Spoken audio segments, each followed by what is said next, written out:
Hi, I'm Graham and welcome back to Man vs Film. This is going to be a movie review for Hidden Figures. Now, Hidden Figures revolves around the early ages of the NASA space program and a group of African American women who were influential and helped make things actually happen. A group of mathematicians and other people as well that just all came together to make this historic event actually happen. This may not be a true example of events that probably went on, things have been moved about, things that happened to certain characters have been changed to other characters. Back then the people who went in and helped out with certain things were called computers, and these girls are called computers. And you have Catherine, who is a mathematical genius. You have Mary, who is an engineer without the title, and you have Dorothy, a real go-getter woman who knows what she wants and is just basically been stonewalled from getting what she wants and deserves. And although the movie focuses on these three protagonists, it's mainly Catherine's story because she is the one that's most influential to the space program itself, although everybody does play their part. And her story is basically that she's three kids, she lives with her mum, she's trying to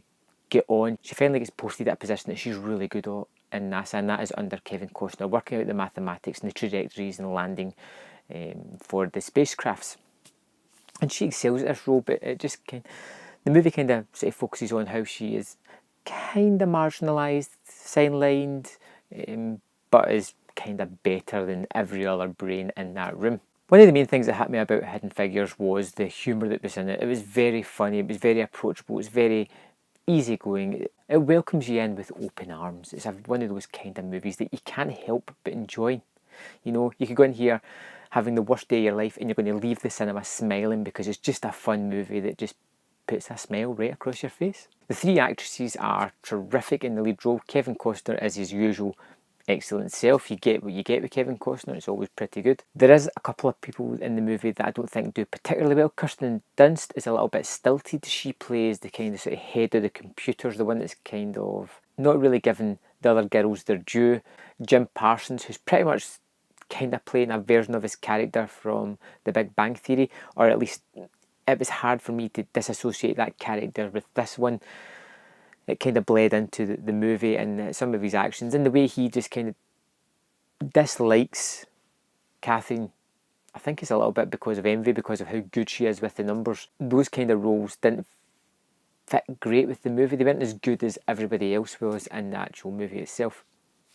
Photography wise, it looks great. It's got some great side characters as well. Glenn Powell, who plays John Glenn, is terrifically upbeat and just happy to be alive, I think, in this movie. He's one of these really cheery, optimistic characters that I've really quite liked seeing him on screen. The movie touches on certain things like segregation and the troubles of the time, but it kind of sugarcoats it in a Hollywood fashion. You don't really see anything too dramatic in the movie. You know, the kind of thing that happened is one of these characters drinks from a coffee mug that's for everybody in the room, and the next day she goes in, she's got her own special coffee pot. You know, it's that kind of thing. It hints at the sort of deeper problems that came with segregation within the movie through news reports and things like that, but like I said, it kind of sugarcoats most of it. It adds in these kind of cookie cutter moments where you've got Kevin Costner just kind of hitting the coloured women sign off the toilets, you know, like we all pee the same colour at NASA. These kind of lines are just kind of cheesy, but because he's delivering it, it's not too bad. I really liked Hidden Figures. It is a kind of safe, fun, interesting movie. You know, it focuses on how these people manage to solve equations to beat the Russians into space. It focuses on a little bit of segregation. It creates some nice characters. Everybody gets their kind of just desserts, rewards in the end. It kind of touches on all these bases.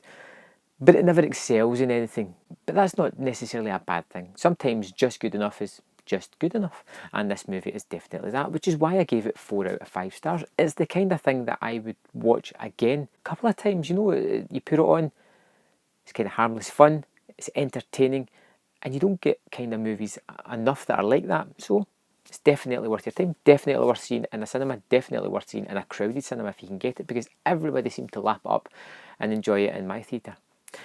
Let me know in the comment box below what you thought of Hidden Figures, and I will see you next time on Man vs Film.